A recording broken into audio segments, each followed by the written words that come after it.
Mesdames et messieurs, membres de la presse, bonjour et bienvenue. C'est avec plaisir que je vous accueille aujourd'hui à cette conférence de presse au cours de laquelle le maire de Lévis, M. Gilles Lehouillier, dévoilera les résultats d'un sondage mené auprès des citoyennes et des citoyens de Lévis au sujet de la sécurité routière dans la ville.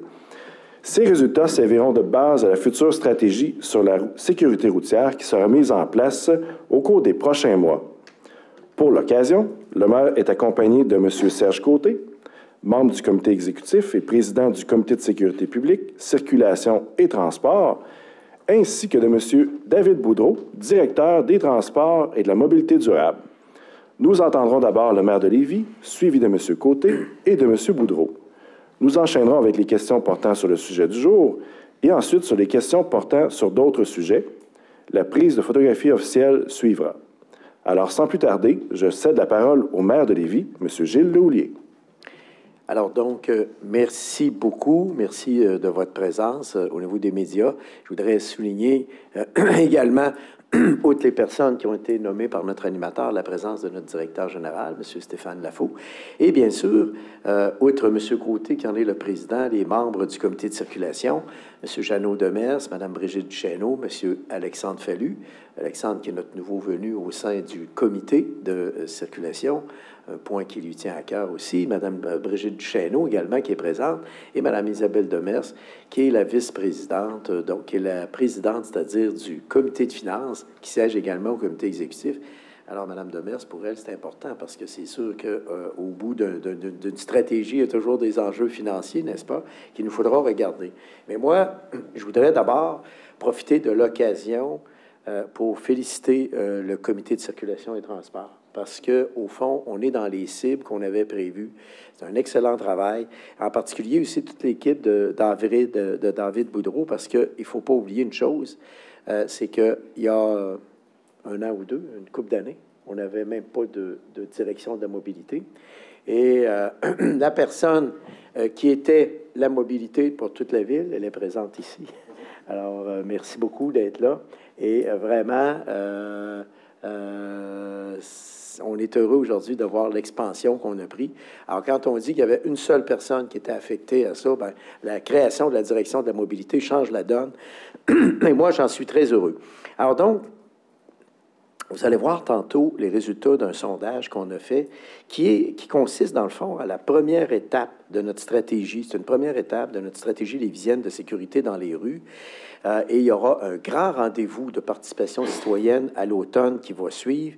Et notre objectif, bien sûr, c'est de se doter d'un plan d'action visant à favoriser une mobilité harmonieuse et sécuritaire pour tous les usagers dans nos rues, afin que piétons, cyclistes et automobilistes puissent cohabiter en toute sécurité.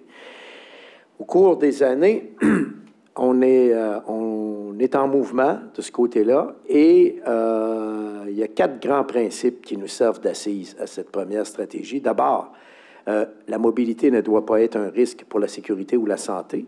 La responsabilité de la sécurité routière doit être partagée entre tous.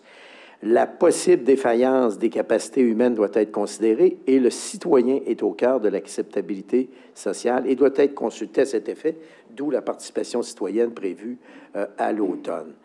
Donc, le sondage d'aujourd'hui, bien sûr, ce qu'on visait à faire dans un premier temps, c'était d'avoir un portrait avec les Lévisiens pour mesurer le sentiment de sécurité dans nos rues et son évolution, d'identifier les sources. C'est quoi les sources d'insécurité, les points à améliorer? C'est une première lecture, dans le fond, qu'on fait pour préparer la consultation participation citoyenne et dégager certaines priorités d'action à court terme. Donc, ça, pour nous, c'est important parce que notre stratégie, là, elle va travailler sur plusieurs fronts. On va toucher plusieurs fronts dans la stratégie qu'on devrait, en principe, dans le respect de nos échéanciers, donc on devrait avoir complété l'opération et enfin avoir une stratégie dès le printemps 2024. Donc, c'est quoi les principaux éléments? Partage de la route entre les usagers, gestion de la vitesse, accessibilité universelle et sociale, fluidité des réseaux et, bien sûr, tout ce qui touche à la prévention et à la sensibilisation. Et ça, on a encore du travail à faire, mais avec la direction de la mobilité qu'on a créée, alors je pense que tous les espoirs sont permis.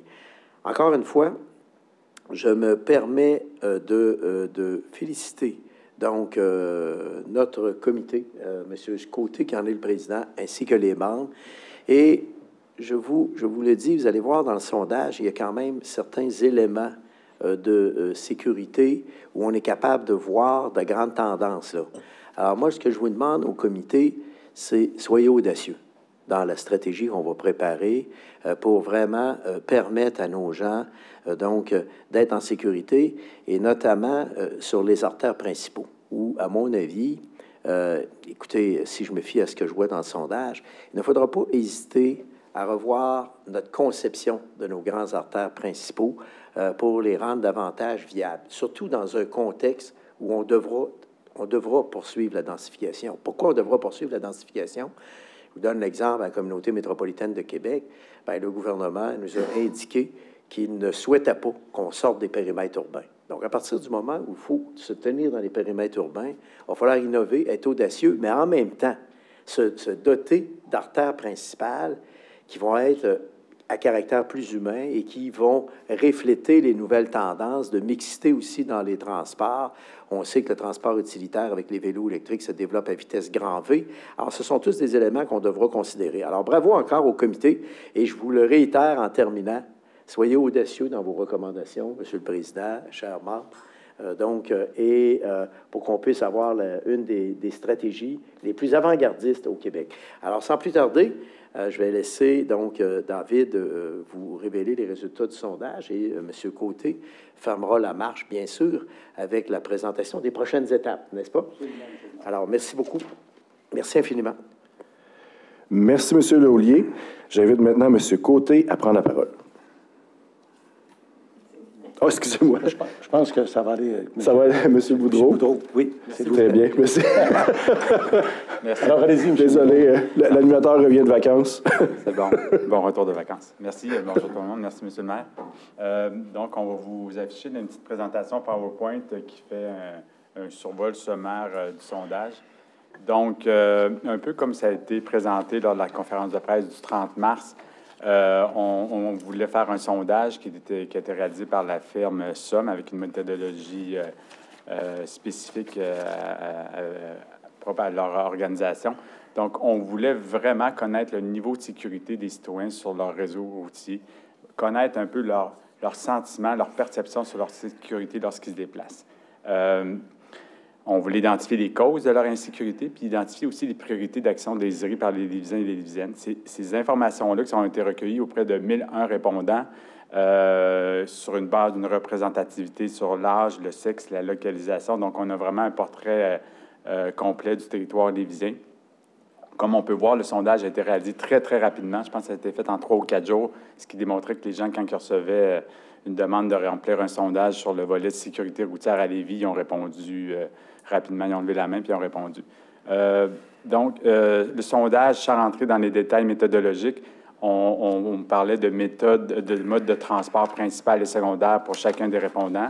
Et aussi, on regardait pour les déplacements hivernaux versus l'été. Donc, il y a quand même des distinctions qui étaient importantes à avoir pour nous pour avoir un peu plus de granularité dans les informations du sondage. Donc, de façon globale, lorsqu'on regardait les sondages, le sentiment de sécurité lors des déplacements à Lévis, selon leur mode principal en toutes les saisons, plus de 96 % des Lévisiens se sentent en sécurité, peu importe la saison. Donc, c'est assez en sécurité ou tout à fait en sécurité. Là, il y avait des niveaux de gradation d'informations dans les réponses possibles. Donc, 96 % des Lévisiens se disent assez en sécurité sur le territoire lévisien, ce qui est quand même très impressionnant. Puis, c'était un résultat qui nous a ravis, mais surpris aussi de façon très positive. Lorsqu'on regarde un peu plus dans les détails, là, ici, on est venu chercher une information plus en mode été pour avoir une bonne part de moyens de transport. Donc, quand on parle de sentiment de sécurité lors des déplacements à Lévis, on peut voir un peu, c'est des colonnes là, en termes de pourcentage, mais on voit que le volet pas du tout en sécurité ou peu en sécurité est à peu près le 4 % et le 96 % se concentre sur les dernières colonnes. Mais Je m'excuse. Est-ce que les médias ont eu le PowerPoint? L'avez-vous eu, Simon? Je vais juste vérifier parce que... juste m'assurer qu'ils l'ont. Ils vont le... Ah, OK, parfait, super. C'est juste pour m'assurer que tu l'aies. OK. que vous l'ayez. Donc, il y a un fort sentiment de sécurité pour tous les modes.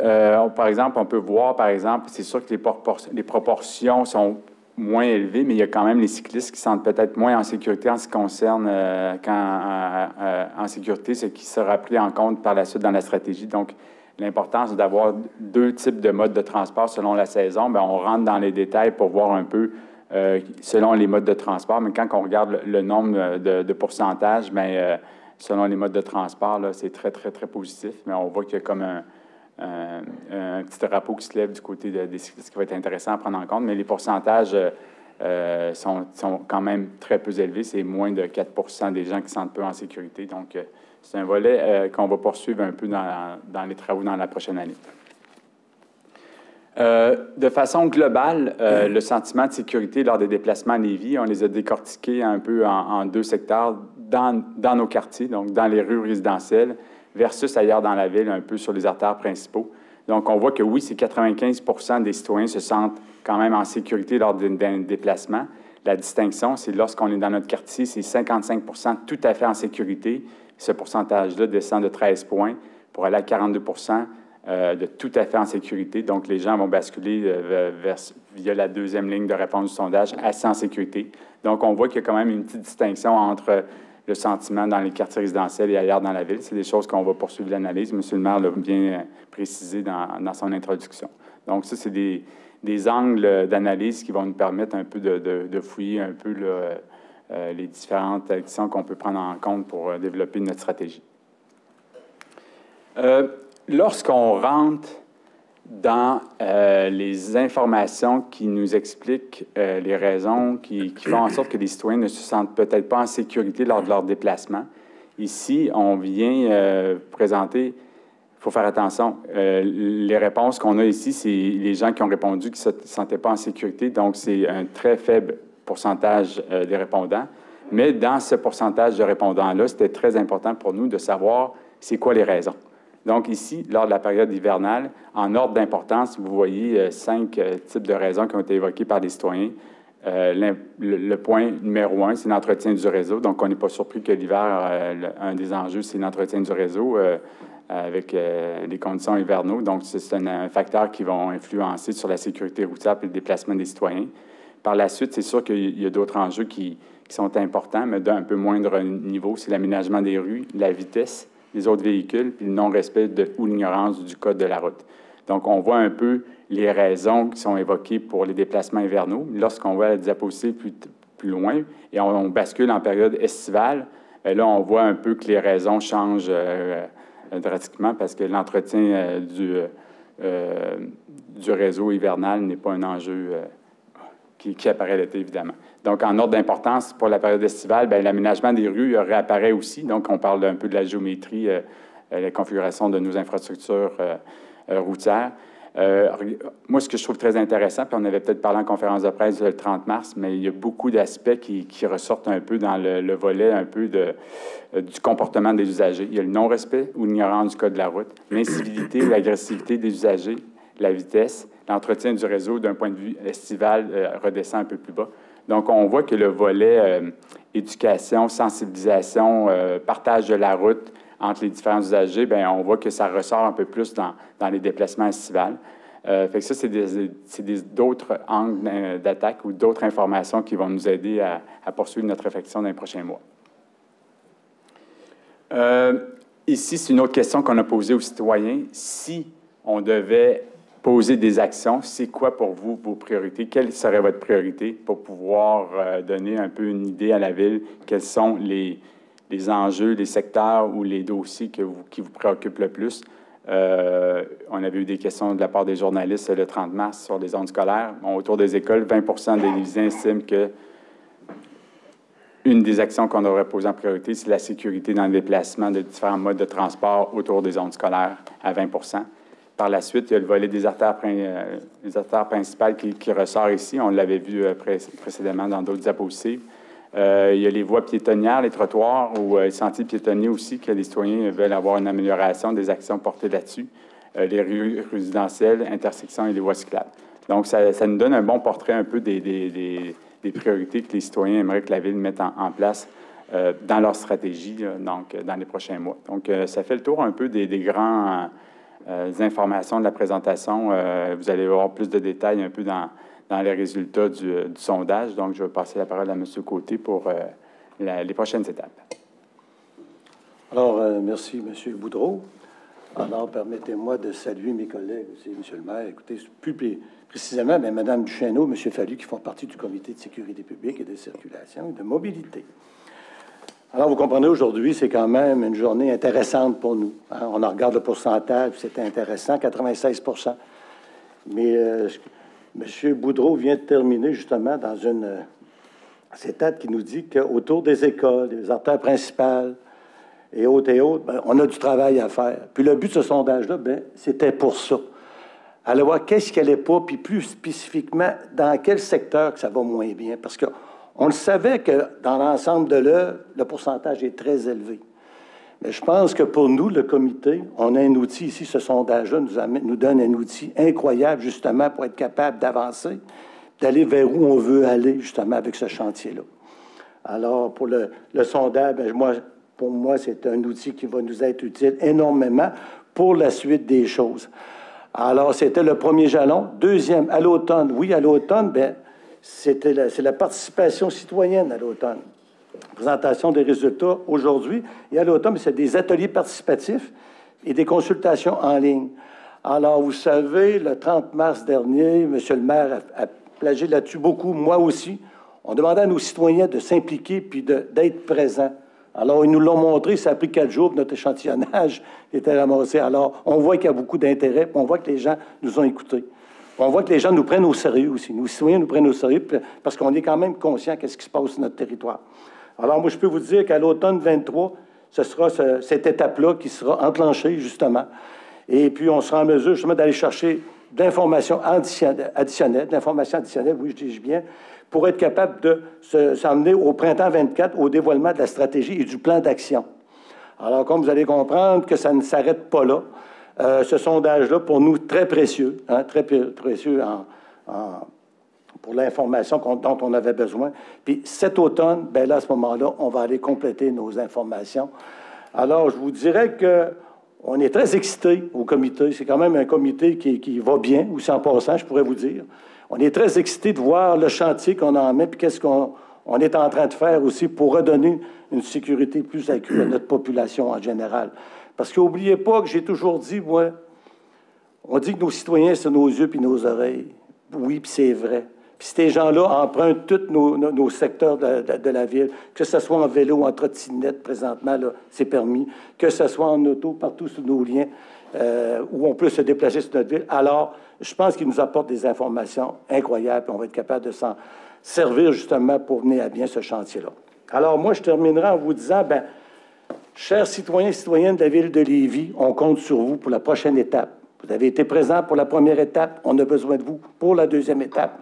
Puis c'est un rendez-vous pour l'automne 2023. Alors, en attendant, bien, bonnes vacances à vous tous. Et puis, n'oubliez pas surtout d'être prudent dans vos déplacements. C'est très important. Vous voyez les chantiers qui sont commencés sur notre territoire, sur Guillaume. Guillaume se refait une beauté. Alors, notre ami Guillaume va être super beau, convivial quand ça va être terminé. Mais soyez prudents, puis il y a des consignes un peu partout. Écoutez les consignes, suivez les consignes, et puis je pense que tout va bien aller. Bon été à vous tous et au plaisir de vous revenir à l'automne. Merci. Merci beaucoup, M. Côté. Passons maintenant à la période de questions qui va porter sur le sujet de la sécurité routière. Je vous invite à vous nommer et à utiliser le micro, s'il vous plaît. On va débuter par les journalistes présents en salle et on va passer en ligne par la suite. Merci. Bonjour, c'est Simon Carmichael, Le Soleil. J'ai quelques questions de méthodologie. Premièrement, est-ce qu'on va avoir accès aux données du sondage? Oui. Sur le site Internet de la Ville. Parfait. Est-ce que j'en comprends que les usagers du transport en commun n'ont pas été sondés? Est-ce qu'on parle de piétons, cyclistes, automobilistes? C'est général. Oui, en fait, vous allez peut-être sortir tous les modes de transport qui ont été ciblés. Je dirais voiture. En fait, c'est les citoyens qui devaient répondre avec leur mode de transport. Donc, le citoyen qui était conducteur principal ou même passager comme covoiturage, marche, autobus, vélo, autres. Donc, tous les citoyens, peu importe leur mode de transport, ont été consultés. Donc, les usagers de la STL Lévis n'ont pas été consulter directement à titre d'abonné, par exemple, à un abonnement d'autobus, mais on voulait avoir une méthodologie représentative du territoire. Donc, en faisant un sondage propre juste aux utilisateurs d'autobus, on aurait pu avoir un volet amélioration du transport en commun, mais dans ce cas-ci, c'était de façon globale et qui inclut tous les modes de transport. Est-ce qu'on sait c'est quoi le pourcentage des répondants qui sont dits d'abord automobilistes? Oui, peut-être, Francis, si tu veux, on a les données. Là. Francis Jude, qui est le conseiller en transport, va pouvoir peut-être vous donner des données, mais ça va être disponible aussi dans le sondage. C'est ça, le sondage, les résultats du sondage vont être disponibles. Au niveau du transport en commun, c'est 100% des usagers en transport en commun qui se sentent assez en sécurité ou tout à fait en sécurité. Est-ce que vous avez le pourcentage d'automobilistes qui ont répondu? Oui. Ben, en fait, si on veut y aller là, d'un point de vue hivernal avec le mode principal, parce qu'il y a beaucoup de déclinaisons. Hein, fait qu'en y allant avec le mode principal en hiver, sur 1000 répondants, il y a 868 conducteurs, 62 passagers, 32 marcheurs, 33 autobus et 5 autres.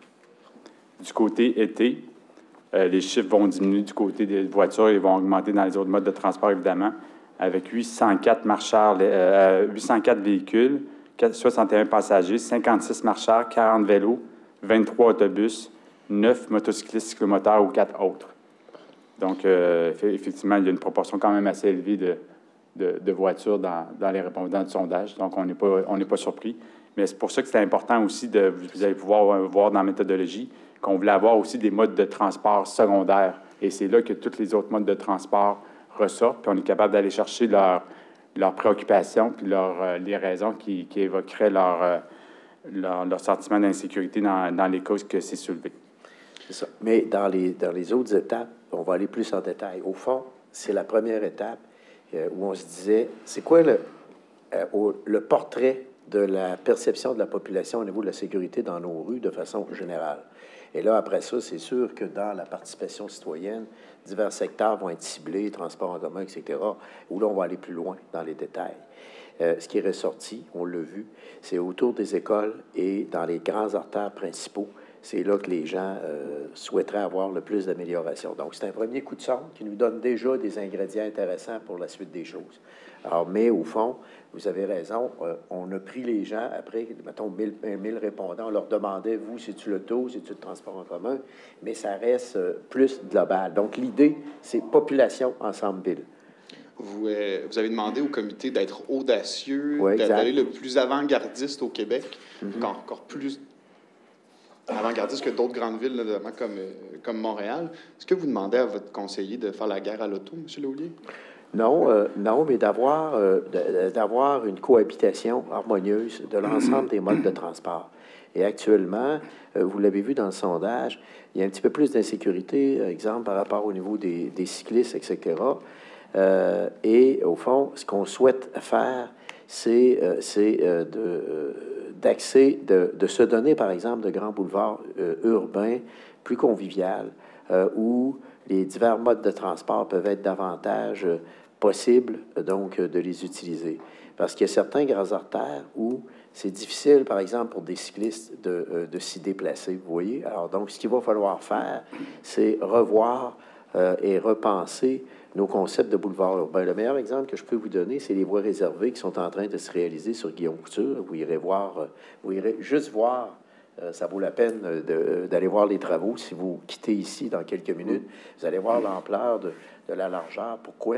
Parce qu'on veut rendre ce boulevard-là plus convivial, justement, avec des trottoirs larges. Tu sais, on ne peut plus se contenter, sur de grands boulevards urbains, des petits trottoirs d'1,5 pied de large ou 2 pieds de large, vous voyez? Alors, c'est ça, quand je dis il faut être audacieux, là, ça va être dans ce sens-là.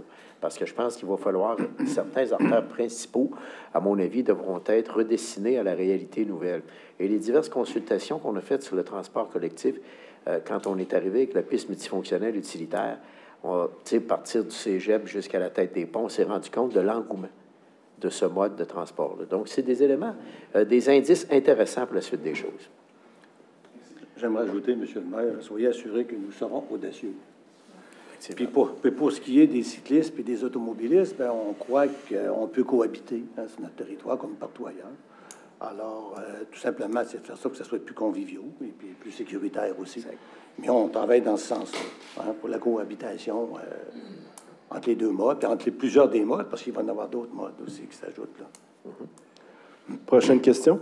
Oui, sur la sécurité routière, en ce qui concerne la route 116, hier, Accès Transport Viable a fait une sortie.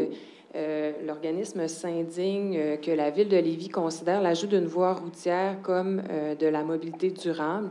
Donc, est-ce que c'est mettre dans un panier où ça va pas, là, vraiment, en termes de mobilité durable, l'ajout de capacité routière? Est-ce qu'on utilise le terme mobilité durable à mauvais escient en Lévis? D'abord, il faut tout de suite apporter une mise au point. Je pense qu'il devrait davantage s'adresser à nos députés, puisque, au fond, la route 116 est d'abord et avant tout une route provinciale. Nous, on agit en complémentarité. Et ce qu'on a demandé au ministère des Transports au niveau de la route 116, c'est d'avoir justement des pistes cyclables multifonctionnelles, des feux de circulation, etc. Alors, on travaille avec eux là-dessus en conjonction. Mais au niveau de la 116, le dénominateur commun, c'est qu'on se doit de garder 2 axes routiers de chaque côté parce que c'est une colonne vertébrale, donc 2 axes pour les autos. L'élément qui va être le plus important, c'est l'amélioration substantielle au niveau du transport collectif parce que vous connaissez les voies réservées actuelles de la 116, c'est pas compliqué. Ce sont des accotements qu'on a transformés en voies réservées et au fond, on est face à une artère qui est plus davantage une artère rurale qu'autre chose, avec des fossés et tous les éléments. Donc, le ministère des Transports veut en faire un véritable boulevard urbain, complètement sécurisé, mais on ne pourrait pas se contenter d'avoir une seule voie automobile de chaque côté. C'est impensable actuellement, compte tenu du trafic qui circule là. Donc, juste concrètement, est-ce que ça veut dire, par exemple, que de Saint-Rédempteur au pont, on va élargir la 116 pour qu'il y ait 2 voies de circulation automobile et une voie réservée au transport en commun? Bien là, écoutez, il faudrait peut-être poser la question au ministère des Transports parce que nous, mais je peux vous dire que c'est à peu près la même emprise qui est utilisée, qui est affectée différemment. Ils n'ont pas besoin tellement de nouveaux espaces dans la ville, à moins que je me trompe. Mais quand vous parlez de Saint-Rédempteur, on parle vraiment au nord de l'autoroute 20, le projet du ministère des Transports à partir du chemin Olivier. Donc, il n'y a pas de projet au sud de l'autoroute à Saint-Rédempteur. C'est ça. OK. Donc, ça part de l'autoroute 20 C'est jusqu'au ça. pont, on va avoir 2 voies de circulation automobile, une voie de circulation réservée au transport en commun, plus de la mobilité durable comme Exact.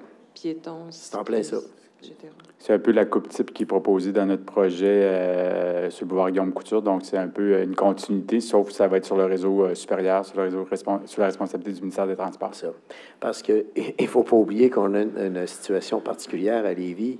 C'est que, contrairement à d'autres villes, je vous donne l'exemple du boulevard Guillaume-Couture, nous, on n'a pas 2 ou 3 artères est-ouest. On n'en a qu'un seul. Donc, il faut tenir compte de cet aspect-là qui est extrêmement important. Et c'est la raison pour laquelle, les aménagements sont adaptés à la réalité de la ville de Lévis. Alors, même chose pour la 116, c'est notre colonne vertébrale. Donc, notre colonne vertébrale, c'est la 116 et Guillaume-Couture. Et c'est notre grand artère nord-sud, donc qui nous amène à Saint-Rédempteur, bien sûr. Alors, donc, nous, à partir de ce moment-là, l'option d'avoir une seule voie automobile bidirectionnelle n'est pas envisageable compte tenu des bouchons que ça causerait au niveau de la circulation. Donc, c'est la raison pour laquelle on a une homogénéité, le boulevard Guillaume-Couture et 116, et ça devient la colonne vertébrale.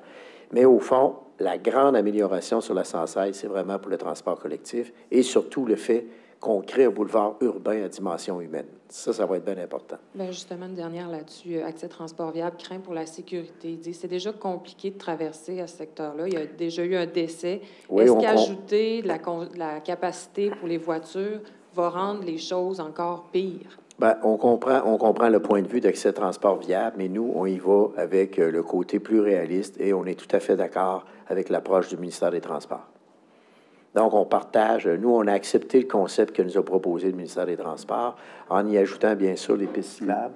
Bien, ouais, si je peux me permettre, on travaille en collaboration avec le ministère des Transports pour regarder un peu tout le volet de la sécurité sur ce tronçon-là, parce qu'il y a beaucoup de conflits d'usage, effectivement, avec les piétons et les cyclistes. Et ça, c'est une des premières priorités qui va être prise en compte dans la conception du projet, avec tous les feux de circulation des traverses piétonnes sécurisées qu'actuellement, il y a peut-être une certaine carence. Donc, il y a une amélioration puis une attention qui va être portée sur ce volet-là, qui est une obligation pour nous comme ville, pour que les usagers de chaque mode de transport, un cycliste ou un piéton qui veut traverser pour pouvoir aller au parc au bus, prendre l'autobus ou avoir des arrêts d'autobus conviviales et sécuritaires. Donc, c'est tous ces angles-là qui sont pris en compte dans le projet.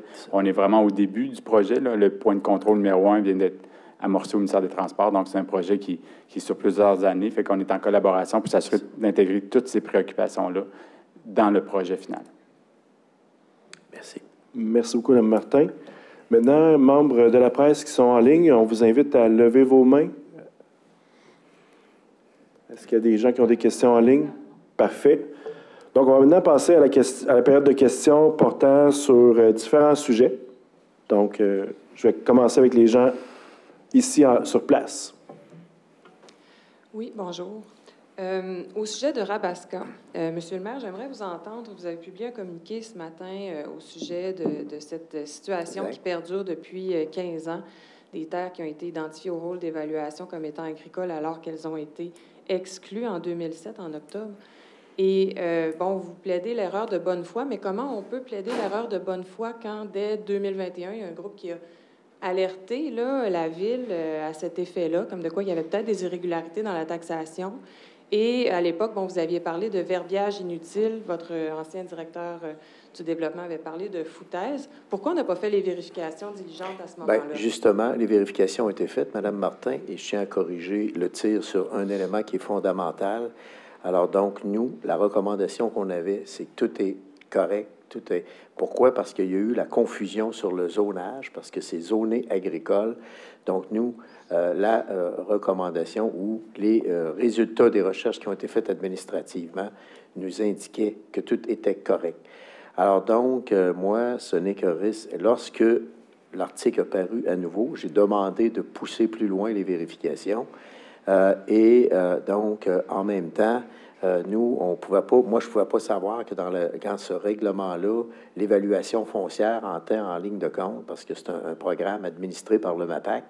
Donc, pour moi, ça devenait difficile d'en juger. D'autant plus que quand on a déposé en 2022 le nouveau rôle d'évaluation, alors, ce rôle d'évaluation-là est indépendant du conseil municipal. Nous, on ne travaille pas là-dessus parce que la loi est formelle. On ne peut pas intervenir dans un rôle d'évaluation. Donc, il y a 60 000 dossiers inscrits à un rôle d'évaluation.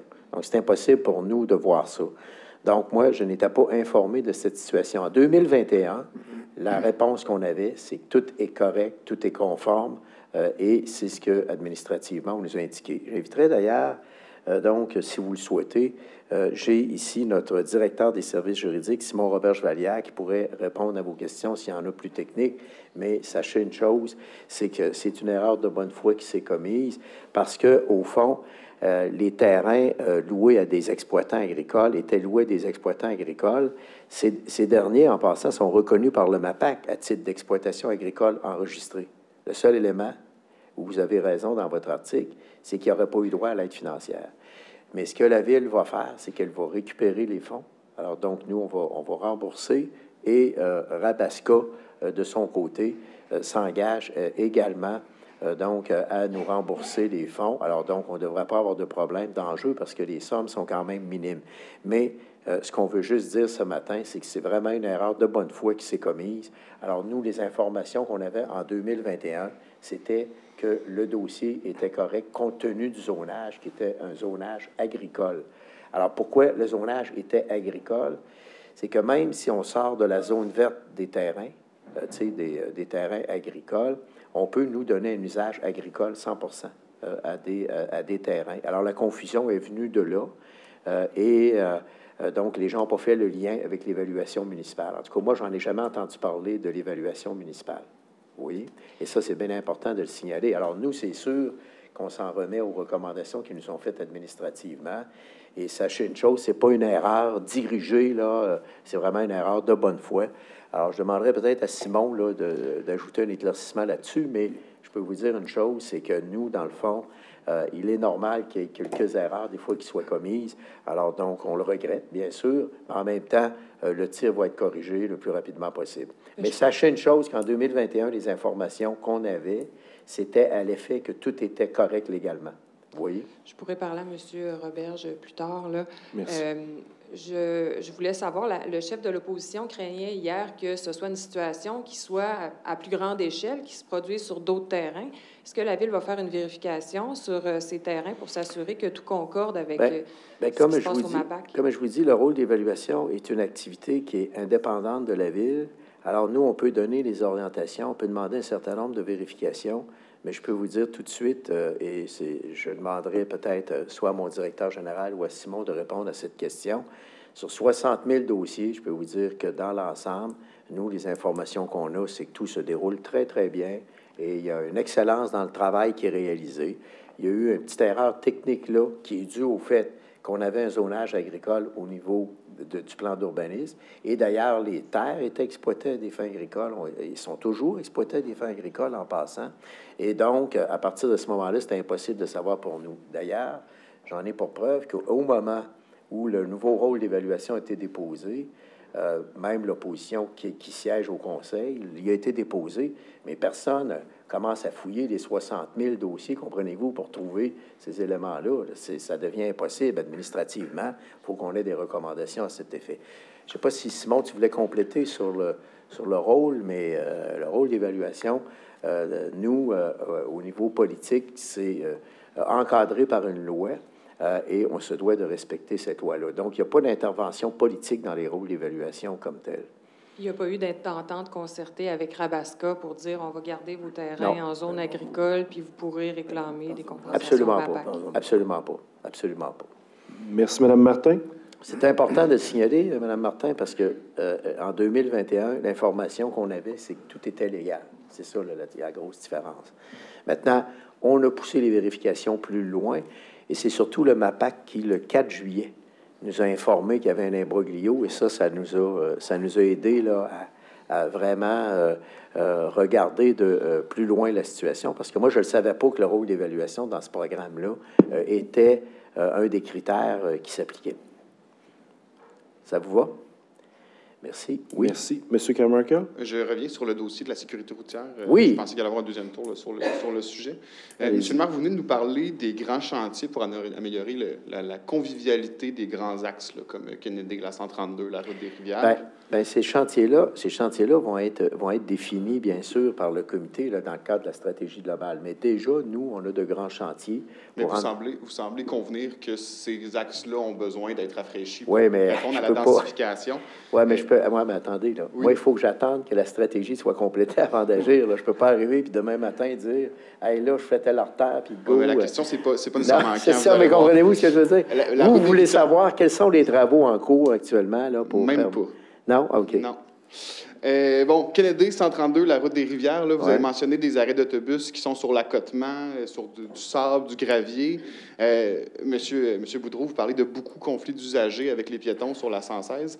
Comment est-ce qu'on peut expliquer les résultats de 96 % des gens qui se déplacent à Lévis qui se sentent en sécurité avant qu'on commence ces chantiers-là?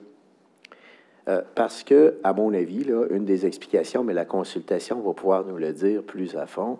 Alors, un des éléments qui pourrait répondre à cette question-là, c'est que de façon générale, on constate que quartier par quartier, dans les rues résidentielles de la ville, alors supposons par exemple, je vous donne un exemple, là, prenons un exemple fictif, vous allez dans le parc des oiseaux à Lauson, secteur des oiseaux, sur les rues, les gens se promènent dans leur rue, etc., ils se sentent très en sécurité. Il n'y a pas d'enjeu dans les rues de quartier. Vous voyez ce que je veux dire? C'est la raison pour laquelle la proportion est élevée. Là où on a senti qu'il y a quand même un petit quelque chose, là, c'est sur les artères principales et près des écoles. Où là, on sait que des fois, hein, vous l'avez vu, vous le voyez quotidiennement, des fois c'est rock'n'roll, hein, les autobus scolaires arrivent, etc. Il y a un chassé-croisé de divers types de transports, des parents qui viennent reconduire les jeunes à l'école, bon, etc. Alors là, il y aurait peut-être quelque chose à faire au niveau de la stratégie.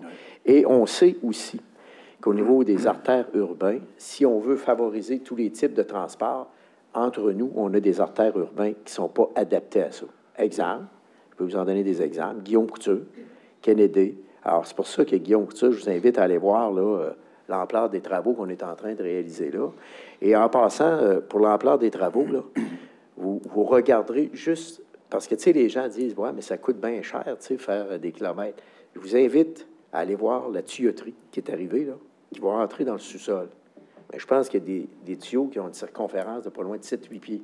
Alors, vous pouvez passer dedans debout.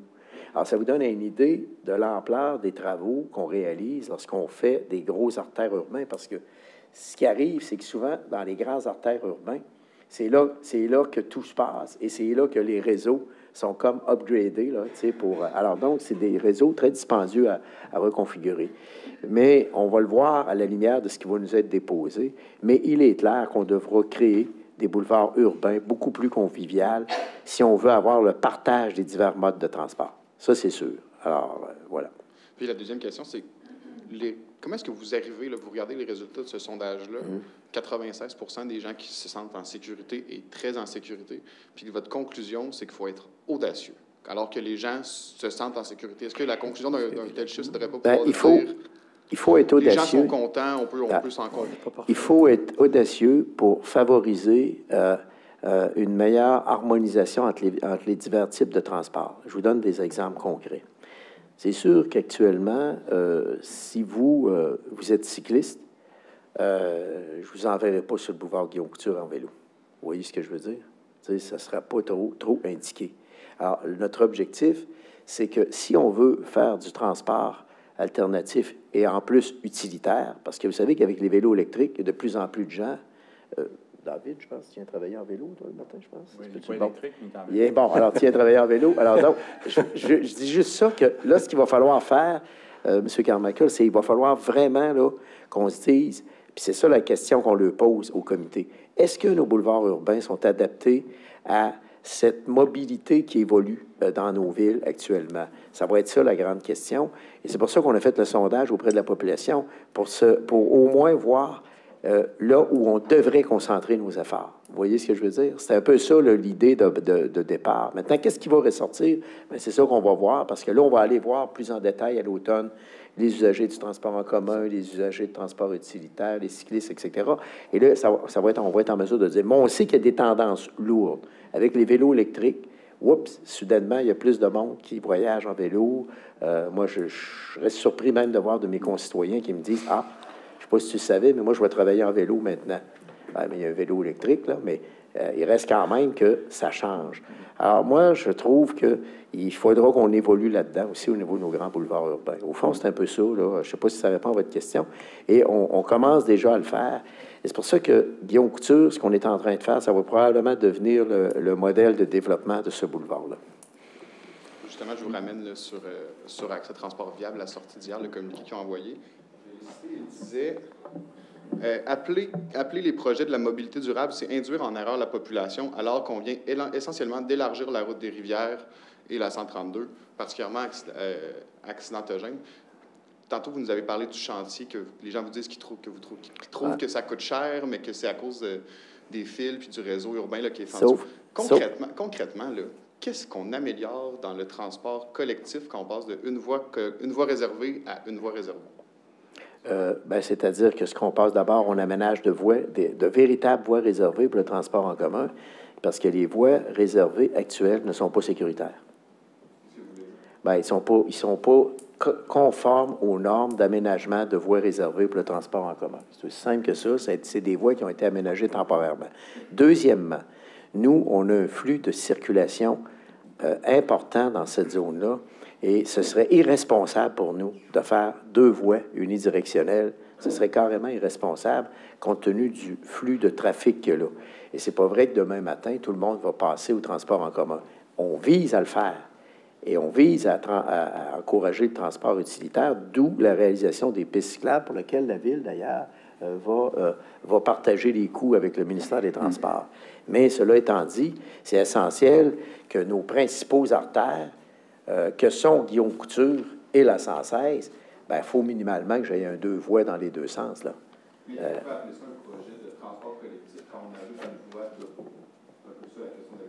Oui, mais c'est pas ça. C'est l'idée, c'est de répondre aux besoins de la population, là. Et ça, toutes les études du ministère. Est-ce que vous croyez vraiment que le ministère des Transports aurait fait vont faire un 2 voies de chaque côté sans que ce soit justifié? Ben, c'est ça, là. Poser la question, c'est y répondre. C'est que le ministère des Transports a tout fait les études. Et si nous autres, c'est clair que pour eux, si jamais on avait une seule voie de transport, là, ça serait la catastrophe au niveau du transport. Parce qu'il ne faut pas oublier, M. Carmichael, qu'il faut tenir compte d'une donnée, là. Nous, c'est 4200 nouveaux citoyens dans les 2 dernières années, là. La population de Lévis augmente constamment. On est passé de 4700 à 5100 entreprises en 1 an et demi.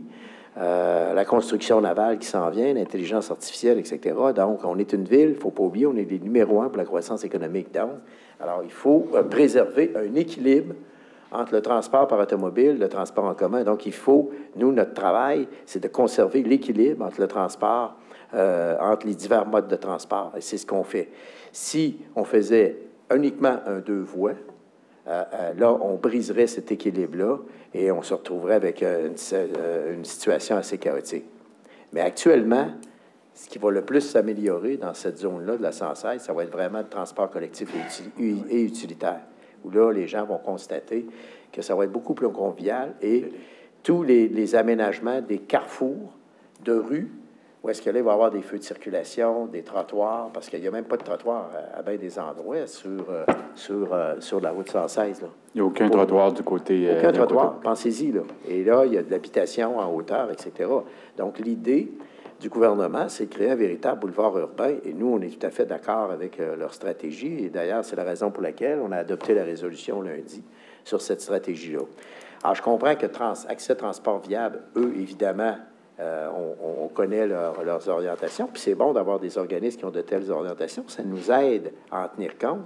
On en tient compte, mais dans un équilibre qui nous amènera pas à une situation chaotique. C'est juste ça. Si vous permettez, on a notre collègue qui peut donner un exemple concret également. Oui. Oui, en tant qu'exemple concret au niveau technique, je vous dirais l'Accès Transport Viable n'avait pas toutes les informations sur l'avancement du projet actuellement que la Ville de Lévis et le ministère travaillent. Un exemple concret de bonification de mobilité durable, justement, parce qu'on parle de mobilité durable. Actuellement, la route des Rivières a une piste cyclable bidirectionnelle d'un seul côté de la route qui sert également pour les piétons. Le projet, au niveau concept qu'on est en train de travailler, c'est un peu l'exemple du boulevard Guillaume Couture, où là, on viendrait mettre une piste unidirectionnelle, donc une piste cyclable de chaque côté unidirectionnelle du boulevard. Exact. Et on viendrait également, par exemple, ajouter un trottoir du côté est de la route des Rivières, qui actuellement n'en a pas. Donc ça, c'est un exemple concret. C'est énorme. Vraiment spécifique et concret de la bonification au niveau des piétons et des cyclistes qu'on travaille, que la Ville de Lévis et le ministère travaillent conjointement. Merci. Merci. On va y aller avec une question dans Teams de Jérémy Camiran de Radio-Canada. Allez-y, M. Camiran. Oui, est-ce que vous m'entendez bien? Oui. Oui, merci d'avoir une question sur la Davie et les brises-glaces. Aujourd'hui, il y a une visite du ministre Champagne à la Davie. Est-ce que ça vous inquiète, M. Lehouillier, le fait qu'aucun contrat encore n'a été signé pour l'officialisation de la construction de ces brises-glaces? Et puis, bon, c'est quoi les dernières informations que vous avez sur le dossier? Bien, les dernières informations qu'on a au dossier, nous avons rencontré il y a quelques semaines la direction donc du chantier Davie. Et je vais vous dire, tout est au vert dans le sens suivant, c'est que le chantier Davie va procéder à la mise à niveau de ces installations. C'est sa grande étape. N'oubliez pas que le gouvernement du Québec a accordé tout près de 600 millions de dollars pour la mise à niveau des équipements sur le chantier. Alors donc, les gens, ils travaillent très, très fort. On a eu l'occasion donc d'échanger avec eux sur la conception de base de ce que ça va donner. Et donc, l'objectif, évidemment, du chantier, c'est d'abord la mise à niveau. Je vous dis, nous, ce qu'on sait, la mise à niveau de leur équipement pour, justement, se préparer à recevoir les contrats dont il est question.